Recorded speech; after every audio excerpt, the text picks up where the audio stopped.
let's say gini nih, udah mencoba Mm-mm. healing ya, let's say yang lagi ngetren lah Mm-mm. ya, healingnya liburan gitu, Mm-mm. ke Mm-mm. Bali, pulang Mm-mm. pulang dari Bali, tapi masih tetap burnout gitu. Itu gimana tuh?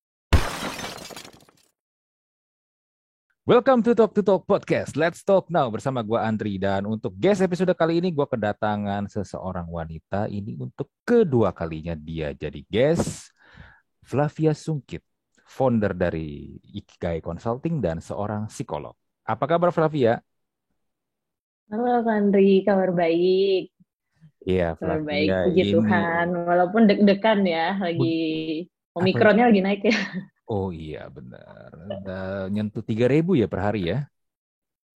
Oh ya, udah sampai segitu, 3.000. Kalau nggak salah ya, kalau nggak salah, correct me if I'm Aku wrong. nggak Kalau update. nggak kalau nggak salah 3.000, 2.000, 3.000 lah kurang lebih segitu per hari.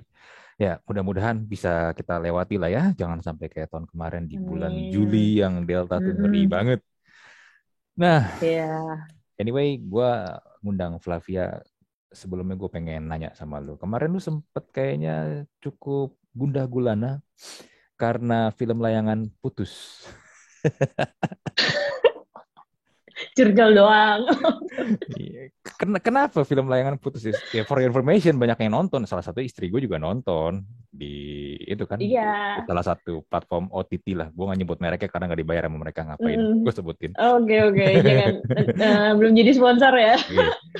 Ya anyway, banyak yang nonton, dan yang gue lihat adalah banyak cewek Mm-mm. sebenarnya yang nonton film itu jadi insecure sama spouse-nya, pasangannya. Tapi yang gue lihat adalah lu Oh. insecure-nya beda nih, bukan karena itu, tapi karena profesi si siapa sih Anya Geraldine di situ namanya, Lydia ya, Lydia, Lydia, Lydia. Lydianya, ya ya Heeh, ya ya. heeh, Kenapa heeh, kenapa nih? Kan Lydia di situ heeh. ceritanya psikolog ya, psikolog anak kalau Iya, nggak salah.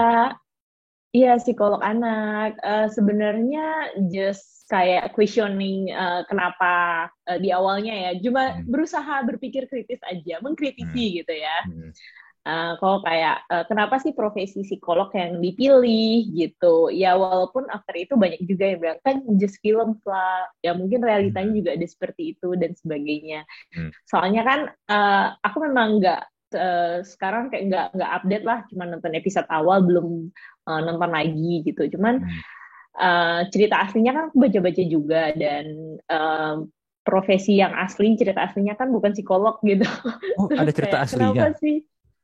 Ada, jadi kan filmnya tuh based on true story kan gitu. Oh, Jadi itu tuh dari curhatan seseorang di hmm. Facebook kalau nggak salah Oh gitu. gitu. Oh, Dia gue. curhat, dia open the Hmm, story. Jadi hmm. tapi profesinya beda gitu, tapi ceritanya kurang lebih sama.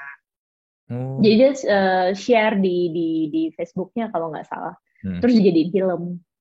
Oh, Itu yang aku dengar dari beberapa temen aku juga sempat baca sih, hmm, capture ininya apa ceritanya dia gitu. hmm. Iya iya. Gitu. Nah, terus kan dari cerita aslinya bukan itu profesinya. Terus aku Hmm, cuman aku mencoba mengkritisi kenapa sih kayak merasa insecure ya kalau bahasanya Ko Andri gitu ya. hmm, Kenapa sih profesi psikolog yang dipilih? Karena sebenarnya yang pertama adalah walaupun waktu itu aku belum nonton sampai selesai ya, tapi hmm, memang salah satu ketakutan orang ke psikolog itu kan memang ataupun seperti celah itu kan memang adalah akan ada hubungan intim gitu kan. Ko Andri kan antara klien hmm, hmm, hmm, maupun psikolognya. hmm, Makanya kami sebenarnya ada kode etik dan sebenarnya itu sangat-sangat tidak diperbolehkan maupun itu ke keluarganya klien gitu. hmm, Dan itu banyak yang ditakutkan dan memang ada beberapa teman psikolog juga yang mengalami itu bahkan. Maksudnya mereka menjaga, hmm, tapi mereka didatengin spouse-nya gitu. Kenapa sih suami saya konsul sama Anda? Apakah Anda memiliki hubungan dengan suami saya gitu loh?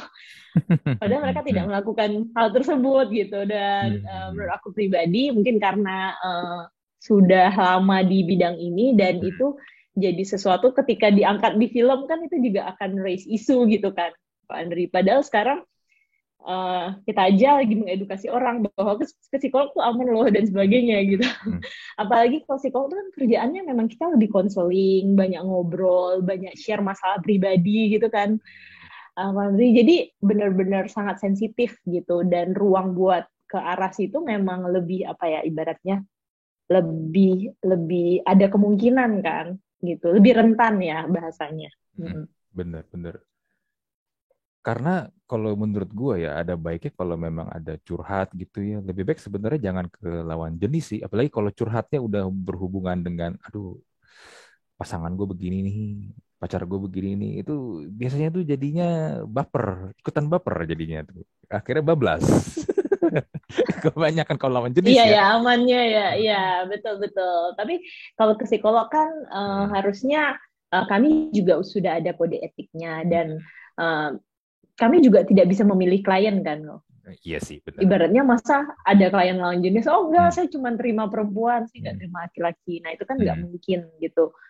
Jadi memang harus senetral mungkin gitu, membatasi diri dan sebagai psikolog itu kalau Hmm. kita konseling atau konsultasi itu secara kode etik tidak pernah sharing di bagian kami gitu loh. Jadi Hmm. kami hanya mendengarkan cerita Hmm. dari Hmm. Hmm. uh, kliennya. Jadi beda sama curhat. Kalau curhat kan tukeran cerita kan. Oh saya Iya. mengalami ini, oh saya Some- begini gitu. Nah sometimes sedangkan tukeran cerita benar. Hmm. iya, seringkali kan lebih lebih mengalir aja tukar Hmm. cerita. Hmm. Kamu sudah mengalami apa, saya mengalami apa, terus saling menguatkan dan sebagainya. Hmm. Tapi kalau konseling ataupun konsultasi kan enggak. Kita benar-benar fokus ke ceritanya klien seperti apa, even kita tidak men-share cerita kita atau situasi kita atau pengalaman kita gitu. Kalau kita mau cerita pun mungkin kita lebih benchmark ke klien yang lain Hmm. Hmm. Hmm. Hmm. gitu. Iya, iya, iya. Tapi harusnya aman sih ya. Gue kayaknya nggak pernah mendengar ada keluhan tentang profesi psikolog sih gara-gara ini film ya. Lebih banyak cowok-cowok yang jadi merasa pasangannya yang itu, yang insecure. Jadinya Oh iya, pada iya, iya. was-was Benar-benar. Jadi nggak gerak nih. ngecekin Soalnya, handphone segala macem. Jadinya takut gitu. Iya, tapi iya, iya, iya. ada poin positif sih. Jadi yang gue lihat adalah ternyata TV Hmm. series atau sinetron di Indonesia sebenarnya kalau dikemas dengan baik, diproduksi dengan baik, ternyata bisa jadi sebuah cerita yang bagus kan. Bukan cerita yang Benar, karena aktornya juga, aktor dan iya artisnya juga betul itu juga salah satu faktor ya. Tapi kan biar gimana pun kalau memang dari story ceritanya. sutradara dan proses produksi yang memang diniatin bisa kan dapat yang cerita yang bagus kan. Kayak Iya, layangan iya. ini gitu. Mm-mm. Ya seru sih ngelihat banyak meme-nya yang Iya, beredar. banyak banget. Tapi filmnya memang Hmm. bagus sih. Hmm. Dan maksudnya film Indonesia kan makin kesini juga makin bagus-bagus gitu ya. Hmm. Hmm. Hmm. So ya. Betul. Tapi gue selalu jadi pertanyaan buat gue sih ya. Cuman I don't know. Tapi Mm-mm. menurut gue orang kalau selingkuh itu sebenarnya adalah suatu hal yang bodoh sih. Kalau sampai Mm-mm. ada orang selingkuh ya. Kan ada orang bilang kalau selingkuh itu ya mungkin kan namanya kalau yang gue lihat di film itu kan kalau nggak salah yang pernah gue dengar Mm-mm. karena kata ya cinta kan nggak tumbuh itu kan nggak bisa lu ini kan nggak bisa lu cegah lah nggak bisa lu kontrol Mm-mm. tiba-tiba nongol sendiri or whatever tapi kalau selingkuh ya menurut gue ya itu bukan cinta sih ya. Apalagi kalau gue dari sisi cowok ya, selingkuh itu sebenarnya bukan Mm-mm. karena lu cinta atau lu sayang sama orang yang lu cewek yang lu selingkuhin sih. Itu karena lu nggak bisa mengkontrol diri lu aja sih. Ya, Gimana menurut lu? banyak faktor sih. Tapi benar, maksudnya perilaku having affair atau selingkuh itu kan memang tidak dibenarkan ya, Hmm. Konri. Karena itu kan melanggar komitmen kan, Hmm. gitu. Itu kan melanggar komitmen dan sebenarnya apakah itu bukan cinta atau misalnya itu jadi pelarian tergantung kasusnya sih, Ko Hmm. Andri. Kan banyak hal yang membentuk perilaku kita nggak sih? Misalnya bisa jadi Hmm. eh, istrinya misalkan kurang memberikan perhatian Hmm. atau mungkin secara hubungan intimnya kurang baik dan sebagainya itu kan bisa jadi faktor juga Hmm. gitu. Hmm. Kemudian yang kedua adalah lingkungannya seperti apa. Tapi memang balik lagi ke orangnya sendiri gitu ya. Hmm. Um, si istrinya ataupun suaminya, gimana mereka memegang sebuah komitmen, gimana ketika mereka ada masalah, mereka lebih willing to solve bareng pasangan mereka daripada mencari pelarian yang lain gitu kan. Hmm. Dan terkadang yang namanya selingkuh itu kalau misalnya dari pengamatanku atau pernah juga punya klien yang deal dari isu itu memang banyak faktor sih dan Hmm. biasanya itu dimulai dari coba-coba gitu meladeni, perasaan nggak enak, iya Hmm. kan? Nah, Hmm. kemudian keterusan ada perasaan nyaman di situ. Hmm. Sebenarnya yang dicari apa kan? Perasaan aman, perasaan nyaman Hmm. gitu. Hmm. Dan akhirnya keterusan gitu. Dan ketika hubungan emosi, ibaratnya ikatan emosinya sudah terbentuk kan, kalau Hmm. mau melepaskan sulit kan gitu. Iya. Apalagi mungkin yang satu udah mau mundur, nanti yang satu Hmm. tarik lagi, jadi kayak tarik Hmm. ulur gitu. Hmm. Iya sih, benar benar benar.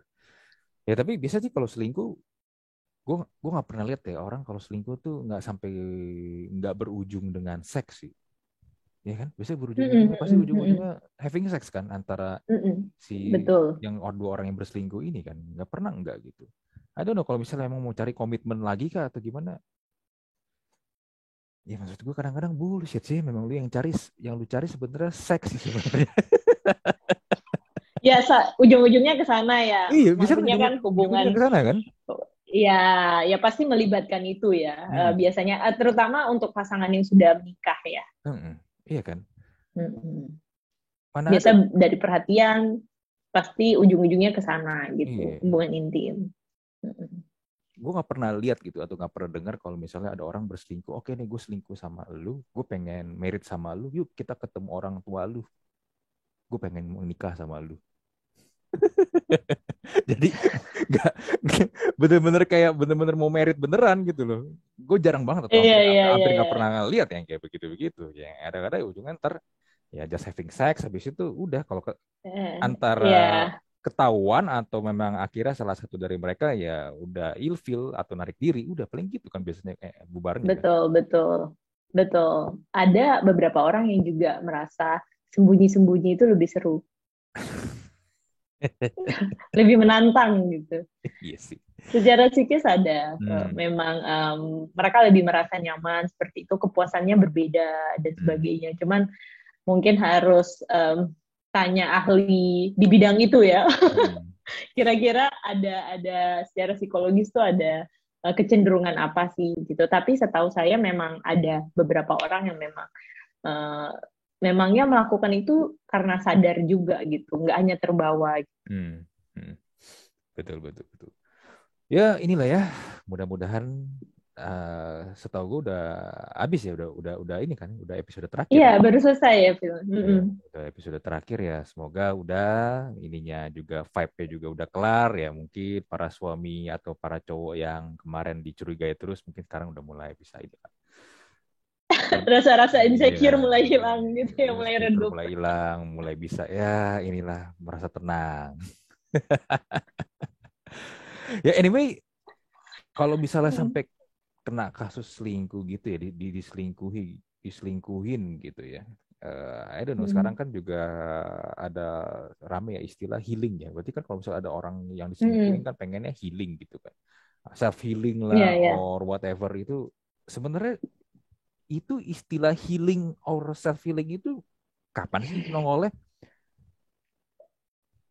Self healing sebenarnya udah lama banget sih ya, Andri. Cuma mungkin memang lagi hype saat-saat ini gitu karena Hmm, hmm, mental health kan, isu mental health lagi naik dan hmm, salah satu cara untuk menjaga hmm, mental kita kan adalah dengan self healing atau self care sebenarnya. Ada istilah self care juga kan. hmm, Selain self healing gitu. hmm, Dan ya itu memang salah satu metode yang dilakukan untuk menjaga mental kita. Jadi healing tuh banyak-banyak banget caranya. hmm, Kalau hmm, self healing kan lebih aktivitas healing yang bisa kita lakukan sendiri tanpa melibatkan profesional. Jadi misalnya kita ke profesional, katakanlah ke psikolog, terus hmm, ngambil psikoterapi, itu hmm, kan juga salah satu bentuk healing sebenarnya, hmm, tapi ke profesional gitu. hmm. Ya, jadi sebenarnya kalau dari pengertian bahasa Inggrisnya kalau kita Mm-mm. terjemahin ke bahasa Indonesia kan healing itu berarti Mm-mm. menyembuhkan kan, Iya, penyembuhan kan. betul, betul, betul. So Proses penyembuhan diri gitu. iya, berarti penyembuhan ini sebenarnya punya berbagai macam cara dong sebenarnya kan.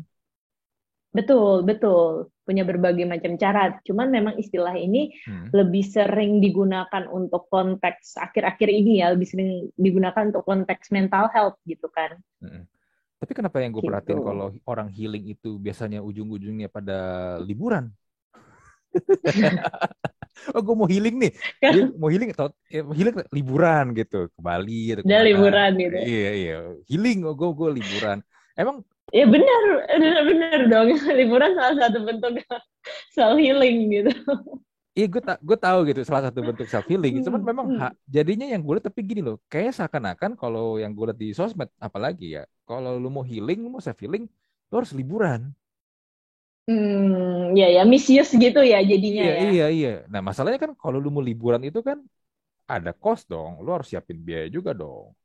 Ya kan, oh Betul, betul. gua harus healing nih, gua lagi nggak sehat nih mental gua nih, gua lagi stres nih. Ya tapi lu juga Hmm. lagi nggak ada duit, terus mau healingnya gimana? Iya, iya, iya. Sebenarnya kalau benar sih, liburan tuh salah satu metode self healing yang bisa dipakai. Sebenarnya Hmm, banyak metode. Kalau misalnya biasanya kan kalau kita ke profesional, ke psikolog gitu, hmm, katakanlah sudah hmm, selesai konsul gitu kan, kita akan memberi beberapa rekomendasi. hmm, Dalam sesinya kan biasa ada psikoterapi dan sebagainya. Kemudian setelah itu biasa ada PR. hmm, Nah, PR itu adalah sebenarnya bentuk dari self healing dan macam-macam hal yang bisa dilakukan, tidak hmm, hanya liburan gitu. hmm, Misalnya cuti cuman di rumah. hmm, Katakanlah kalau mengalami burnout, tergantung lagi aku Andri gejala yang dialami apa gitu. hmm, Atau katakanlah misalnya terlalu overwhelmed dengan sosial, jadi misalnya dia diam di rumah aja, hmm, atau lebih banyak baca buku misalnya di rumah. Kemudian ada juga yang katakanlah menulis journaling gitu, self reflection. Itu hmm, kan juga salah satu bentuk self healing. Jadi hmm, hmm, banyak hal yang dilakukan gitu, nggak hanya liburan. hmm, hmm. Kalau bekerja itu bisa dihitung healing juga gak? Uh, Makanya itu tergantung healing itu sebenarnya tergantung dari permasalahan Hmm, yang dialami hmm, gitu. Jadi metode healing itu kan macam-macam. hmm, Katakanlah misalnya orang yang uh, sedang merasa kosong misalnya dalam hmm, hidupnya karena mungkin kurang aktivitas dan sebagainya gitu. hmm, Terus salah hmm, satu bentuknya disuruh untuk bekerja atau mencari aktivitas gitu. hmm, Nah, jadi kan tergantung dengan problem yang sedang dialami hmm, gitu. Nah, misalnya orang yang mengalami kelelahan bekerja gitu hmm, ya. Nah, itu kan nggak mungkin healingnya disuruh bekerja. Dia hmm, aja hmm, mengalami kelelahan bekerja. Jadi harus disesuaikan dengan problem dan konteksnya juga hmm. apa sih yang dia alami, diagnosanya seperti apa gitu. Apakah dia sebenarnya cukup butuh istirahat aja, tidak perlu sampai menghindari sosial. Atau memang dia perlu menghindari sosial dulu nih supaya dia recharge ibaratnya. Hmm. Atau misalnya dia memang perlu um, ibaratnya pergi ke sebuah situasi yang baru gitu. Hmm. Perlu lebih lebih ibaratnya ya liburan katakanlah. Jadi dia udah sumpek sama hal-hal yang di sekitar dia dan mungkin ketika dia bertemu dengan alam dan sebagainya itu lebih membantu Hmm. diri dia lebih sehat secara mental gitu. Berarti ini case by case ya ini ya kalau untuk Iya healing. betul betul betul betul untuk healing ini memang case by case pastinya Hmm. dan belum tentu cara satu orang cocok dengan cara yang lain, Hmm. Hmm. cara orang lain gitu. Ada satu orang misalnya dia cocok tuh meditasi gitu katakanlah Hmm. sebagai bentuk self healingnya. Tapi untuk satu orang lain mungkin nggak cocok gitu. Misalnya dia lebih cocok olahraga katakanlah. Oh iya, benar-benar. Olahraga ada endorfin keluar jadi ini ya. Betul. Jadi happy ya Mm-mm. rasanya ya. Jadi Betul, fresh. betul. Makan Hmm. sehat juga Hmm. bisa. Hmm. Benar, benar, benar. Iya sih. Cuman kalau misalnya let's say gini nih, udah mencoba Mm-mm. healing ya, let's say yang lagi ngetren lah Mm-mm. ya, healingnya liburan gitu. Mm-mm. Ke Mm-mm. Bali, pulang Mm-mm. pulang dari Bali tapi masih tetap burnout gitu. Itu gimana tuh? Oke, nah ini yang menarik sih, Bro. Saya secara pribadi melihat bahwa uh, secara isu mental health ini kan sering banyak yang diedukasi itu adalah soal self acceptance. Kita menerima diri, ya kan? Bagaimana supaya kita tidak berada dalam lingkungan yang toksik, kita harus menerima diri dan sebagainya. Jadi kalau kita ibaratnya sekarang orang juga sangat hati-hati ngomong kan. Takutnya nyakitin orang lain terus nanti bikin mental health orang lain drop gitu. Betul. Ya kan? Betul. Padahal kalau misalnya dari WHO itu menyatakan bahwa mental health itu sebenarnya adalah kapasitas kita. Bagaimana kita bisa merespon sebuah masalah gitu. Bagaimana kita bisa menyelesaikan apa yang ada di depan kita. Jadi self acceptance saja itu nggak cukup. Kita harus melatih diri kita lebih kuat gitu. Ibaratnya kayak olahraga deh. Ko Andri. Kalau misalnya nge-gym gitu ya, nge-gym gitu. Kalau otot kita nggak dilatih, kita nggak latihan beban gitu, kita kan bakal jadi pribadi yang lemah kan. Apakah kita hanya ya udah terima diri deh, bentuk fisikku seperti ini katakanlah, atau aku nggak olahraga nggak apa-apa, aku menerima diri gitu kan. Tapi kan badan kita nggak akan kuat gitu kalau kita tidak melatih itu gitu. Nah, dalam perjalanan melatih itu pasti kita lelah. Betul. Gitu. Nah, disitulah fungsi self healingnya. Kayak misalnya tadi olahraga, kan nggak mungkin tiap hari kita nge-gym 4 jam. Pasti kita butuh waktu istirahat, kita butuh waktu healing, otot-otot kita butuh waktu healing, gitu. Nah, yang sering salah kaprah dalam masyarakat yang saya lihat adalah hanya berhenti di self acceptance sama self healing, tapi nggak self development nih. Gitu. Jadi nggak melatih diri untuk bisa lebih baik, untuk bisa lebih kuat. Jadi ya udah, saya menerima diri cukup. Kalau saya lelah, saya self healing gitu. Ibaratnya kayak tubuh kita, kalau kita nggak olahraga, kelamaan kan kita lebih mudah sakit kan. Kalau kita sakit kan kita minum obat, kita healing, minum obat terus. Tapi kita nggak melatih badan kita gitu. Kita tidak melatih diri untuk makan lebih sehat katakanlah, atau olahraga. Ya kita akan jadi pribadi yang rapuh kan. Jadinya kita akan butuh healing terus.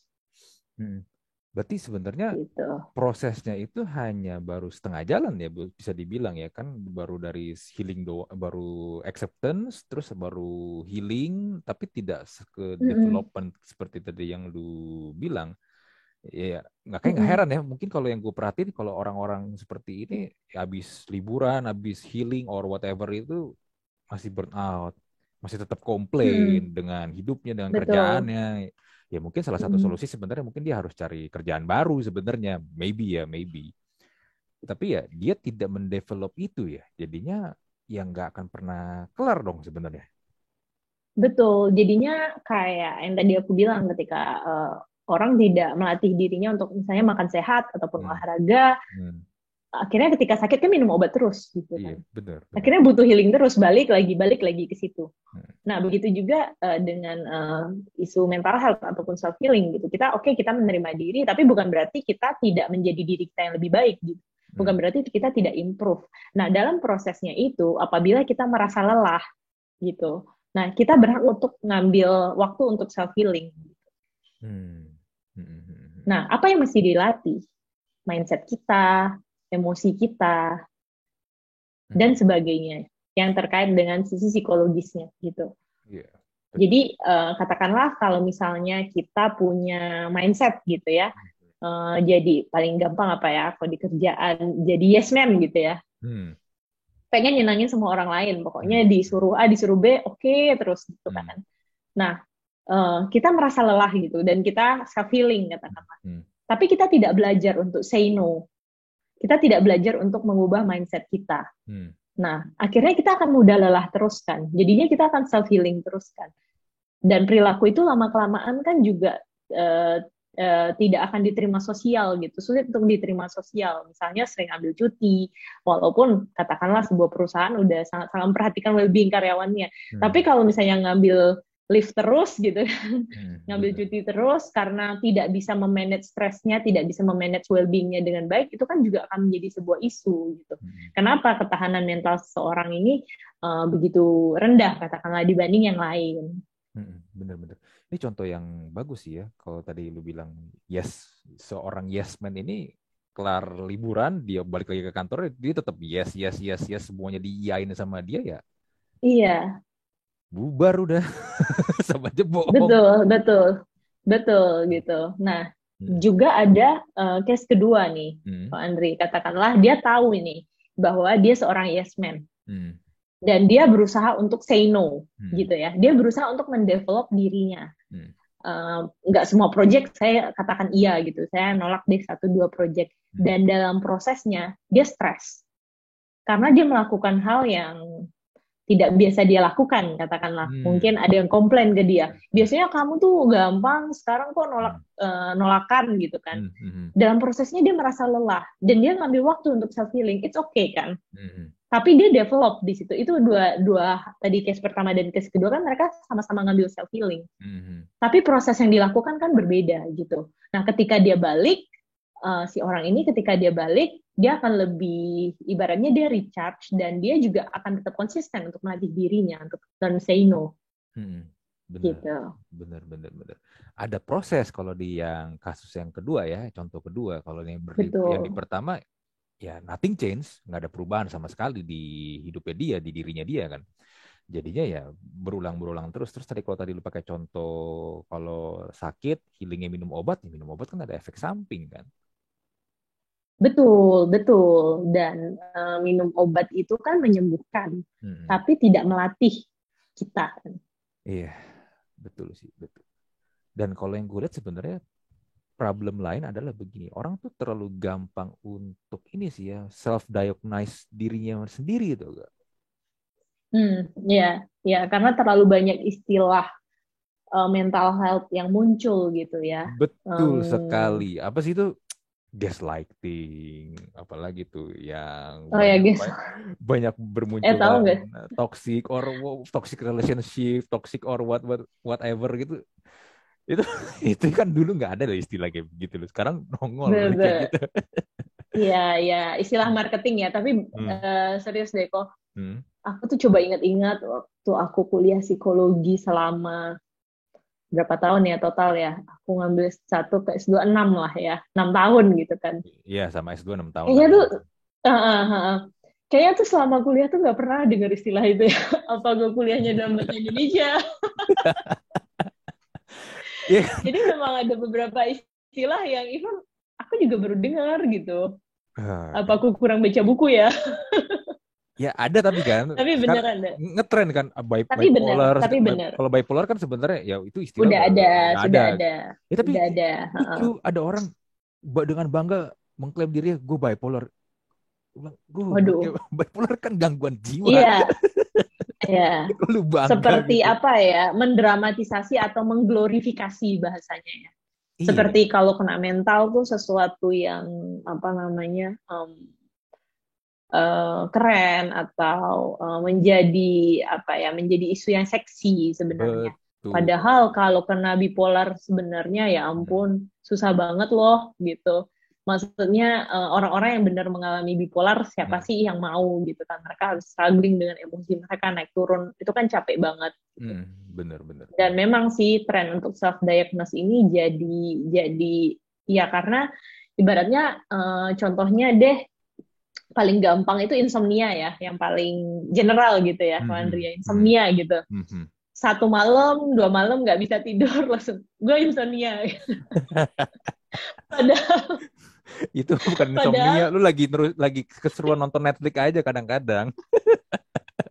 ya gue insomnia gitu, makanya Hmm. gue nonton Hmm. Netflix sampai pagi gitu kan. Hmm. Padahal insomnia tuh juga ada diagnosisnya gitu kan, ada standar-standarnya lah kayak Hmm.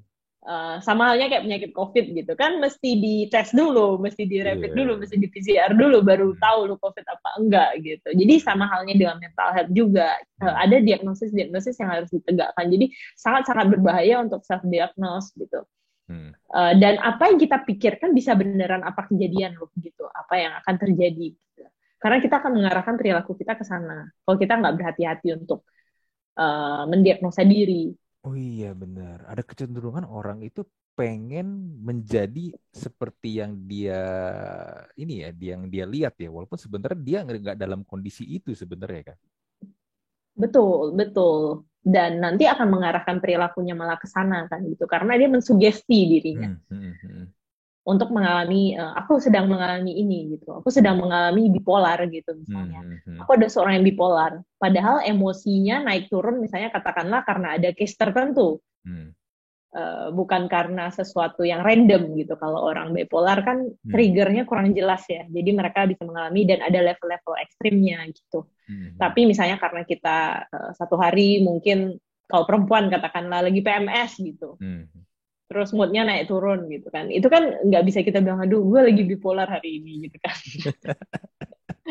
Padahal hanya moodnya lagi swing aja gitu naik turun. Nah itulah Iya. yang berbahaya tapi it happens gitu. Dan terutama pada anak-anak usia remaja menuju Hmm. dewasa ya. Hmm. Mm-mm, Bener, gitu. bener, bener. Gue tuh punya temen orang tuanya, nyokapnya kalau nggak salah ya, memang emang di diagnosa bipolar ya. Gue nggak Oh pernah lihat ya. secara langsung sih, tapi kalau dengar dari cerita Mm-mm. dia, memang dia sendiri ketika nyokap itu lagi ini moodnya swing Mood swing. yang Mm-mm. lagi yang ke ini ya, yang ke arah yang nggak menyenangkan ya kan, mungkin Depresi, ya depresi atau depresi ya berarti. Mm-mm. itu ya bener-bener sampai harus itu loh, kayak misalnya di ranjang nyokap itu sampai harus di kayak ya kayak diikat gitu, kalau enggak dia bener-bener bisa Oh, menyakiti diri ya bisa. berontak kayak ini, kayak orang stres nggak jelas gitu. Makanya kadang-kadang Mm-mm, kalau lagi gitu mm-mm. ya memang harus diikat. So Iya, makanya iya, iya. kalau Anda yang dengerin episode kali ini, kalau Anda mengklaim diri Anda bipolar, come on man. That's really really stupid. Karena bipolar itu tidak seperti yang Anda bayangkan sebenarnya kan. Ya, ini yang ngomong Betul. psikolog loh. Yang Bukan ngomong. cuma bipolar, Hmm. cuma bukan bipolar doang, even seperti anxiety, depresi yang sering gampang gitu ya, Hmm. Hmm. depresi dan sebagainya itu Hmm. juga ada diagnosanya gitu. Jadi bisa jadi kita tuh cuma stres ringan aja. Hmm. Betul, betul, Tapi betul. karena kita mendiagnosis diri kita seperti itu, apakah bisa beneran kejadian juga bisa gitu. Jadi harus berhati-hati dengan yang namanya self diagnose. Iya, iya benar-benar ngeri sih. Lu pernah nonton ini nggak sih? Ada, kalau nggak salah di Netflix ada deh, doku series ya, orang punya 24 kepribadian tuh. Oh, split ya? Iya, iya, iya. Gue Bukan ya? bukan. Ini besok ini true story. Jadi dibikin dokumenternya, tapi dokumenternya Hmm. series. Dia punya 24 kepribadian dan dia melakukan pembunuhan. Gue sih belum nonton ya, tapi gue baru lihat sekilas trailer Iya, sama iya, iya. baca sinopsisnya. Sepertinya aku inget deh, Ben atau siapa ya? Kayak Iya. Billy Milligan bukan sih? Billy atau siapa? Lupa Billy gue Milligan. namanya, tapi kalau yang Split Ah, tadi ah, kan ah. emang ada filmnya, gue juga nonton itu, yang mana si Betul, betul, betul. James McAvoy kan, Ah, yang ah, ah, jadi ah, ah, Profesor ah, X ah. yang muda tuh di X-Men. Betul, betul, betul, betul. Iya, dan ternyata itu ada ya kejadian realnya, dan itu sih Mm-mm. gila sih, itu level ekstrimnya tuh lebih Betul. parah lagi itu. Mm-mm, mm-mm, mm-mm. Iya, betul. Jadi kalau misalnya udah kayak personality disorder itu kan udah masuk ke kepribadian. Jadi Hmm. pada dasarnya kita tuh sebagai manusia itu punya kontak dengan realita Hmm. gitu. Realita tuh dalam artian apa? Ada yang nyolek, kita bisa noleh gitu kan. Itu Hmm. realita Hmm. gitu kan. Kita bisa merespon, oh misalnya di depan saya ada gelas, ini realita gitu. Hmm. Hmm. Nah, orang yang mengalami gangguan mental itu ada tahap-tahapnya. Hmm. Uh, Seberapa mereka terlepas dari realita.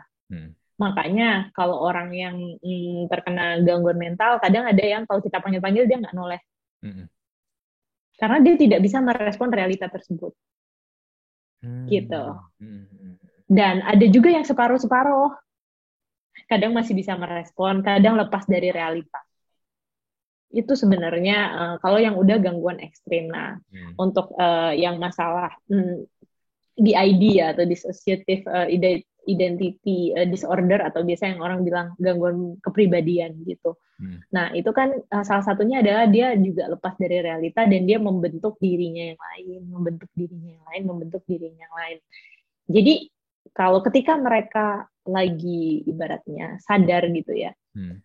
mereka lagi bisa berkontak dengan realita, Hmm. mereka tidak ingat apa yang mereka lakukan Iya, betul. Kayak di kasus itu karena mereka dia lepas dari melakukan pembunuhan, realita. tapi dia bilang gua nggak melakukan itu. Dia nggak tahu. Mm-mm. Tapi kalau lu lihat Mm-mm. di CCTV-nya dia yang ngebunuh. Tapi kapasitasnya bukan gua, katanya si ini nih Iya, yang ngebunuh. Oh, polisi betul, bingung dong, betul, siapa sih itu? betul, betul, Disebut nama betul, soalnya di situ. betul, betul, betul. Jadi memang memang kebanyakan kasus itu kan memang seperti ada trauma Mm-mm. gitu kan. Kalau untuk terkait gangguan kepribadian itu atau split personality itu biasanya karena ada trauma, misalnya trauma masa kecil, dia mengalami apa di Mm. situ. Kemudian dia akan membentuk sebuah kepribadian yang bisa melindungi dia, Hmm. gitu. Dan nanti ketika ada trigger, dia bisa berpindah ke kepribadian tersebut. Jadi sebenarnya itu Hmm. sebuah mekanisme pertahanan diri dia untuk Hmm. melindungi diri dia gitu Hmm. dari trauma dan sebagainya. That's why salah satu perilakunya kan adalah Hmm. bersifat agresi terhadap orang lain kan, melukai orang lain, Hmm. bunuh dan sebagainya gitu. Dan ketika mengalami itu sangat-sangat apa ya? Ya sangat-sangat melelahkan sih pasti dan sangat-sangat sulit untuk si orang itu gitu. Hmm.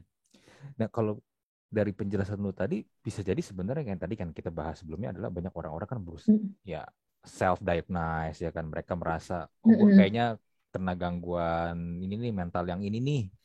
Terus lu mm, juga tadi mm, bilang ada mm, kecenderungan juga orang tadinya sebenarnya enggak, tapi karena mereka ini self diagnose sendiri terus berusaha untuk mengarahkan dirinya ke arah situ. Berarti kan mm, mm. sebenarnya orang-orang yang ini self diagnose ini bisa juga punya potensi ke arah situ dong, yang gangguan mental yang lebih ekstrim kan, karena ya itu nggak ngerti, diagnosa sendiri, terus coba-coba dan ngarahin ke arah situ dan akhirnya malah makin kejeblos dong. Iya, betul bisa. Tapi memang tidak semata-mata ketika dia mengarahkan diri dan dia self diagnose terus dia bisa merasakan itu juga. Tidak Hmm. semata-mata seperti itu sih gitu. Katakanlah kalau misalnya dia nggak punya trauma apapun masa Hmm. kecil gitu kan, Hmm. Hmm. itu juga ibaratnya kayak kepribadian apa yang mau dia bentuk dan sebagainya gitu. Hmm. Tapi mungkin bisa ke arah gangguan mental health yang lain katakanlah gitu. Hmm. Kan masih banyak tuh misalnya mungkin depresi ringan atau ada yang namanya manic disorder. Manic disorder tuh ketika emosi kita di atas angin terus merasa senang terus menerus gitu kan. Kalau Hmm. bipolar kan bisa manik, bisa depresi gitu. Jadi memang bisa ada kemungkinan, tapi mungkin tidak ekstrim. Dan bentuknya bisa jadi bukan gangguan mental health, tapi lebih ke manipulatif, lebih ke perilaku-perilaku ringan aja gitu. Hmm. Iya, iya, iya. Otak manusia tuh kompleks ya sebenarnya. Iya, dan beberapa gangguan mental itu seperti contohnya Hmm. schizofren, Iya, skizofren. mengalami delusi dan halusinasi itu kan juga Hmm. ada gangguan di saraf kan. Hmm. Dan ada beberapa gangguan mental health juga, salah satunya schizofren itu ada faktor genetiknya. Hmm. Jadi juga nggak semata-mata orang akan mengalami itu, kecuali biasanya di usia tua gitu kan. Kalau di usia tua kan memang terkadang kita mengalami penurunan fungsi, salah satunya fungsi saraf, makanya lebih mudah untuk terkena schizofren gitu. Pernah Hmm. dengar schizofren? Pernah, itu kan salah satu yang umum tuh, skizofrenia itu kan, kalau di Iya, gangguan betul. mental. Iya, iya, iya. Betul.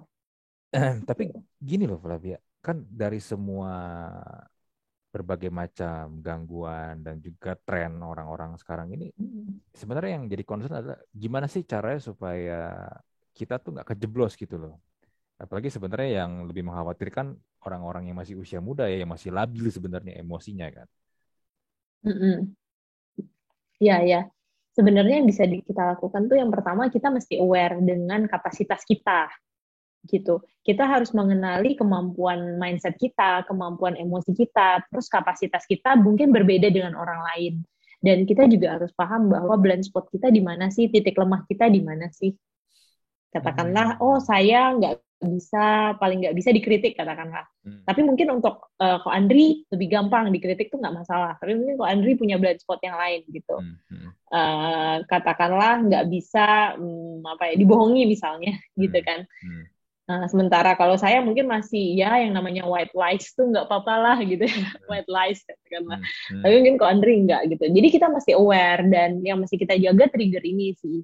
Gitu. Kemudian yang kedua yang terpenting juga adalah kita melatih diri kita. Kalau misalnya saya tahu nih bahwa mindset saya ada yang nggak benar gitu, Hmm. emosi saya ada yang nggak benar, kita berusaha untuk develop itu, kita berusaha untuk melatih itu. Hmm. Dan dalam proses melatihnya kita juga take a break. Kita tahu bahwa oh ini kayaknya alarmnya udah nggak oke nih, saya harus self healing tadi. Nah, Hmm. jadi itu sebuah proses. Nah, dan ketika kita melakukan itu, ke depannya kita juga akan lebih sehat secara mental gitu. Balik lagi lebih sehat secara mental, yang namanya konsep sehat tidak berhenti hanya sampai menerima diri, tapi kita harus melatih diri. Gitu juga dengan kita Hmm. sehat secara fisik, kita harus melatih diri gitu kan. Hmm. Nah, itu yang mesti, makanya banyak edukasi yang mulai dari self-awareness kan. Self-awareness dulu, kita sadari, kita punya mindset apa aja, kita punya emosi apa aja, mana hal yang membuat kita lebih mudah tertrigger. Hmm. Dan bagaimana ketika kita aware bahwa diri kita lelah, kita perlu menarik diri untuk self-healing. Tapi tidak berhenti sampai di situ. Kita juga harus melatih diri kita. Gitu. Hmm. Oke. Tapi self-aware ini how to find about that? Karena Mm-mm. nggak semua orang punya privilege untuk bisa menemukan itu loh. Ya kan? Karena Mm-mm. apa yang ada di diri kita, karakter, behavior, attitude itu kan sebenarnya ini ya, dibentuk kan dari rumah ya, dari kita masih kecil ya. Mm-mm.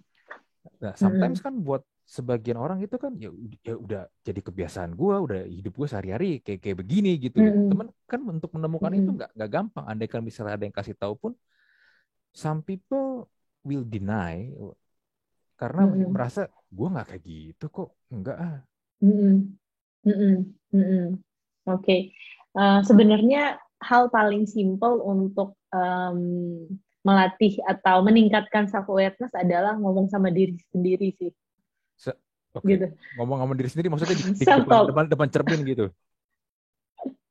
Ya sering-sering self talk gitu. Jadi Hmm. misalnya ada situasi ini, sebenarnya aku lagi berpikir apa sih gitu. Atau kita bisa melakukan yang namanya Hmm. meta thinking gitu ya. Kita berpikir kenapa kita berpikir seperti itu. Hmm.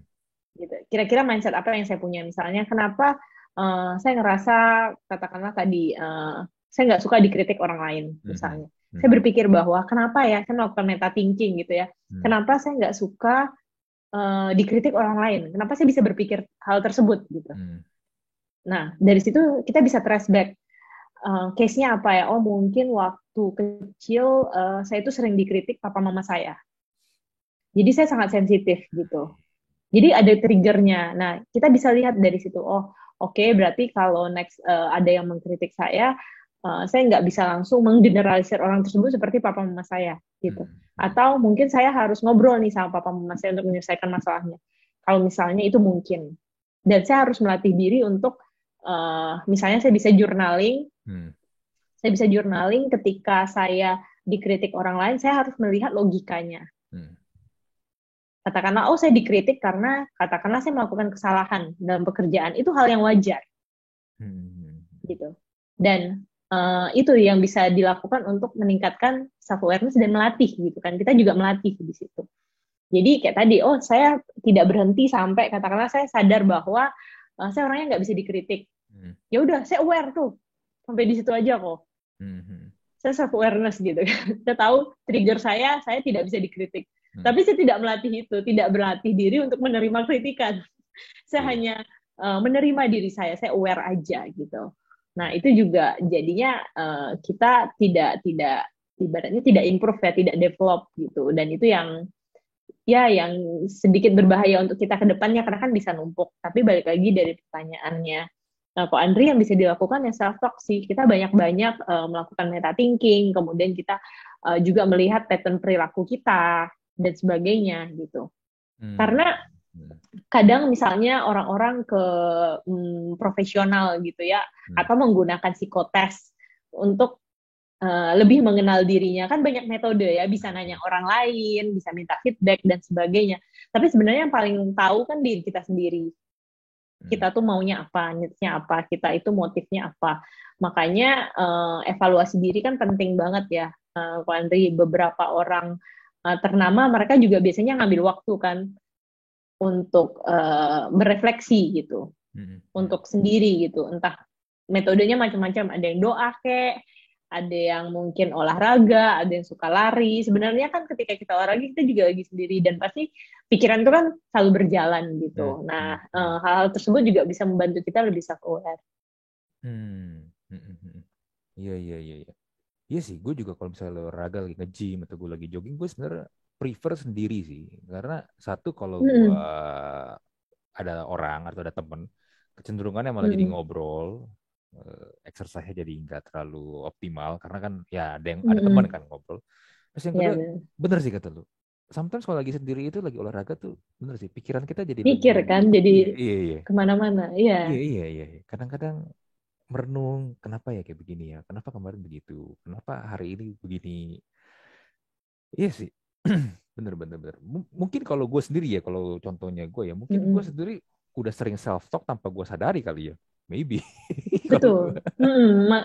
Benar, makanya kalau kita ngambil waktu sendiri Hmm, itu baik untuk diri kita gitu. Dan itu pasti lama-lama akan melatih mental kita juga. Cuman dalam proses self aware itu hmm, ada yang bisa sambil melatih diri, hmm. ada yang bisa terjebak dalam pemikiran fix mindsetnya gitu.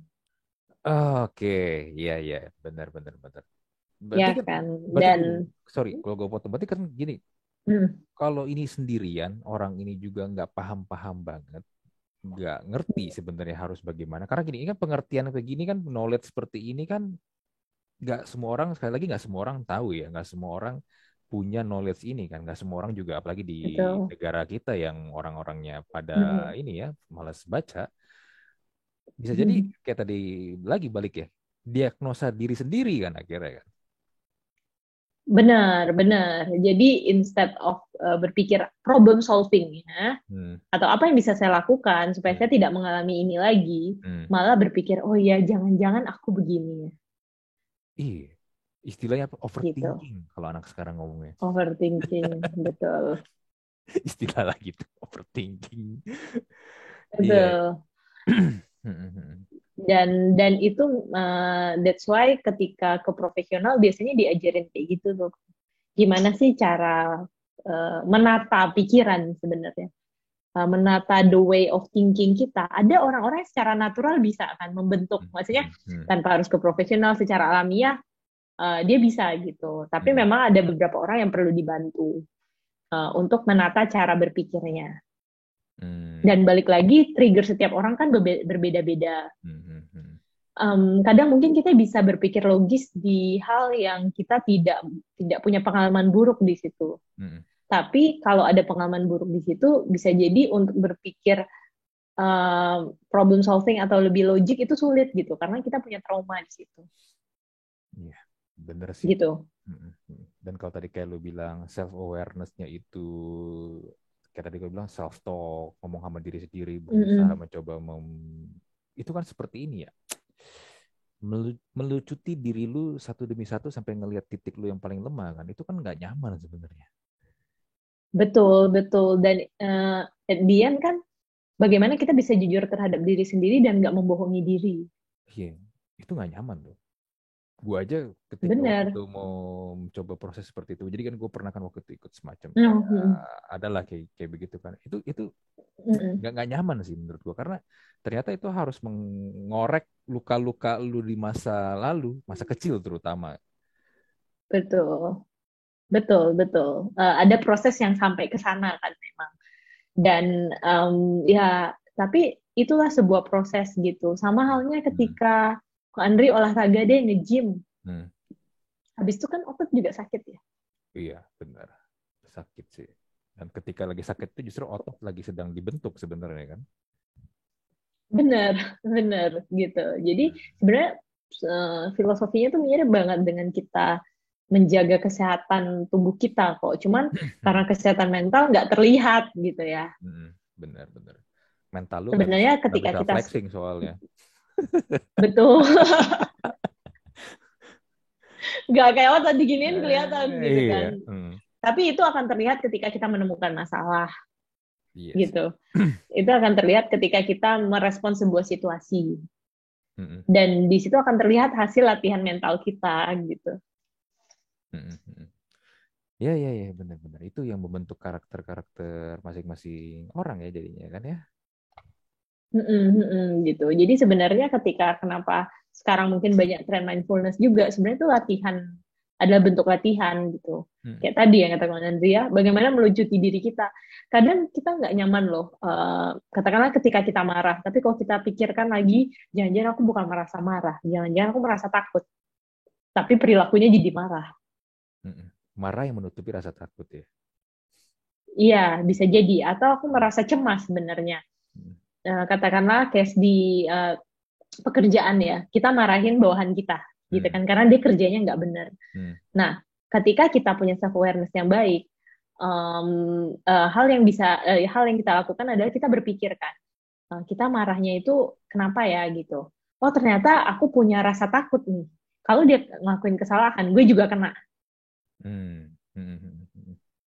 Make sense ya. gitu. Hmm. Hmm. Kalau gue kena, ya karir gue juga bisa berantakan gitu. Jadi hal yang bisa kita komunikasiin, Hmm. katakanlah ke bawahan kita adalah kamu melakukan kesalahan ini, kita bisa menegur, tapi kita juga bisa lebih vulnerable gitu, bilang, iya kalau kamu salah, kita berdua kenal loh. Hmm. Dibandingkan kalau kita tidak menerima rasa takut kita, tapi kita berpikir, aduh pokoknya gue marah, dan kita akan kayak blaming dia gitu kan. Hmm. Hmm. Lu bodoh banget sih kerjaan gini aja nggak bisa. Lu malu-maluin gue Iya. ngomong gitu. Jadi itu kan Hmm. udah dua hal yang berbeda kan, Hmm. Hmm. Pak Andri. Dan itu happen banget. Maksudnya para bos-bos atau leaders lah gitu, yang mereka memang punya self awareness yang lebih baik. That's why mereka lebih pintar mengkomunikasikannya. Dan mereka karena mereka tahu bahwa deepest needs mereka tuh apa sih, deepest feeling mereka tuh apa sih gitu. Hmm. Hmm. Wow, menarik ya obrolan kita dari ngomongin layangan putus, selingkuh sampai ke sini. Oh ya, ya kemana-mana. Ya tapi gini, yang bisa gue tarik kesimpulan adalah begini sih. Tetap sih, menurut gue kalau misalnya something happen atau lu butuh bantuan, ya jangan lu ini ya sekali lagi nggak diagnosa lewat diri lu sendiri ya karena lu nggak pernah tahu sih ya karena nggak nyaman sebenarnya ketika lu berusaha untuk self aware kayak tadi yang gue bilang gue pun nggak nyaman ketika gue melakukan itu pun karena ada yang ngebimbing ya kalau nggak ada yang ngebimbing pun Iya sebenarnya betul. gue pun nggak yakin gue bisa find out tentang itu sih. Atau memilih tidak Iya, ya. atau mungkin gue memilih tidak gitu loh. Karena back again orang itu kan apalagi yang udah seumuran kita yang udah dewasa ya. Itu kan kita Benar-benar. kan punya topeng ya. Topeng Betul. topeng A ini buat di tempat kerja, topeng B ini di keluarga, Betul, topeng C ini betul. di teman kita. Benar. Nah, ketika lu harus melakukan ini, semua topengnya itu dilepas semua dan lu akan menemukan mungkin ya kalau gue bisa analogikan muka lu yang nggak ada kulit, nggak ada daging. Iya, iya.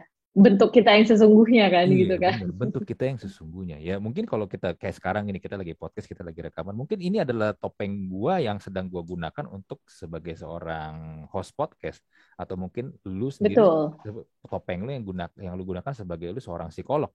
Tapi kan betul, we never know kan. Topeng lu yang betul. lu bukan lu yang tanpa topeng itu seperti apa kan? Itu kan nggak pernah akan kita kasih lihat ke orang banyak kan karena Betul. kayak ibarat perang ya lu kayak perang lu tapi nggak bawa pedang lu nggak bawa perisai lu nggak pakai armor iya kan. Yes. Iya, benar. Dan ketika ketika kita punya topeng A, topeng B, topeng C, itu juga bukan sesuatu yang salah. Bener Karena itu setuju. cara kita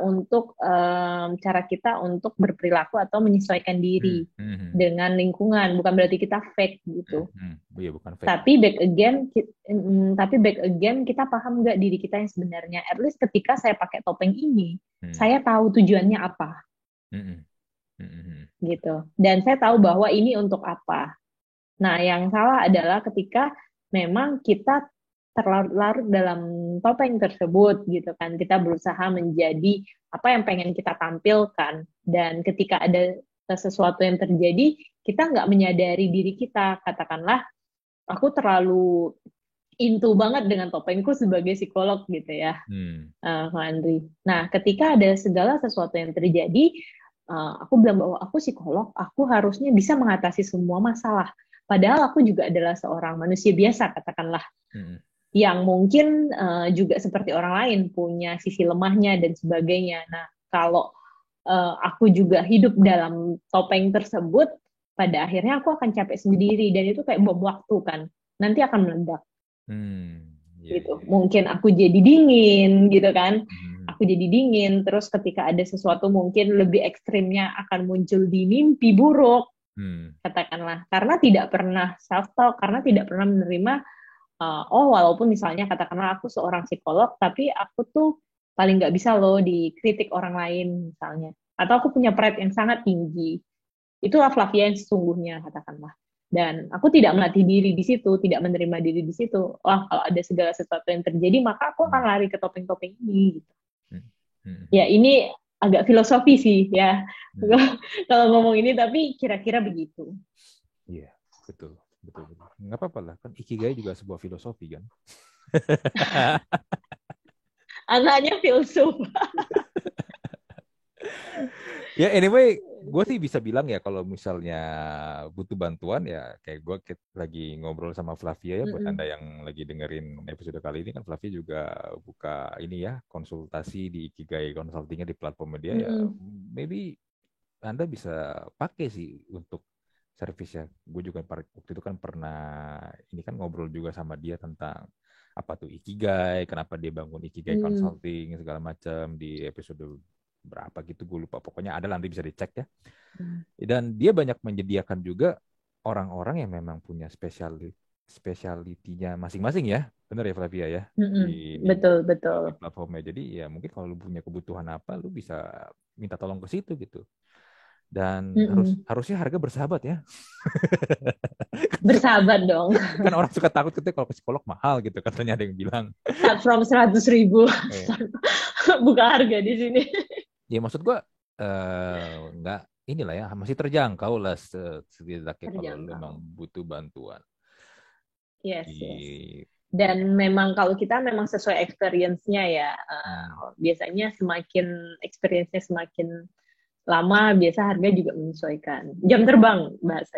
Jam terbangnya. Gitu. Betul. Dan bener banget sih, terkadang kita pengen melakukan tapi kita nggak ngerti caranya gitu. Jadi mungkin kita butuh bantuan profesional yang membantu kita untuk meng-guide caranya seperti apa. Jadi ketika yang tadi proses self-awareness, self-talk dan sebagainya, kita melakukannya dengan cara yang lebih sehat gitu. Instead dengan cara yang tidak sehat. Betul. Setuju. Oke deh, mungkin gue bisa kasih kesimpulan untuk episode podcast kali ini. Intinya ya, healing it's good. Kalau mau self healing, go ahead silakan. Tapi ya jangan sampai ketika lo habis kelar healing, lo nggak sembuh, lo malah terus burn out, lo masih terus stres, lo mental lo masih terus terganggu. Ya mungkin ada yang salah dengan cara healing lo. Dan healing itu nggak harus lo liburan ke Bali. Banyak cara. Jadi mahal. Lebih mahal healingnya daripada ke psikolog ya. Iya, dan yang ada mungkin lu jadi malah dapat stres tambahan karena ternyata lu ada cost tambahan dan lu sebenarnya belum punya duitnya, dan akhirnya lu malah minjam. Dan itu sangat-sangat bodoh sekali kalau Anda melakukan hal seperti itu. Gitu. Oke deh, gue close aja lah untuk episode Talk to Talk podcast kali ini. Thank you buat Flavia, buat sekali lagi buat sharingnya, buat insight-nya, buat ilmunya. Ini sebenarnya sangat berharga banget. Dan kalau mungkin benar-benar ikut seminar berbayar ya kali ini kalau yang kayak gini-gini ya. Oke, gue close untuk Talk to Talk podcast episode kali ini. Gue Andri dan Flavia mohon pamit. Kita jumpa lagi di Talk to Talk podcast episode berikutnya. Bye. Bye.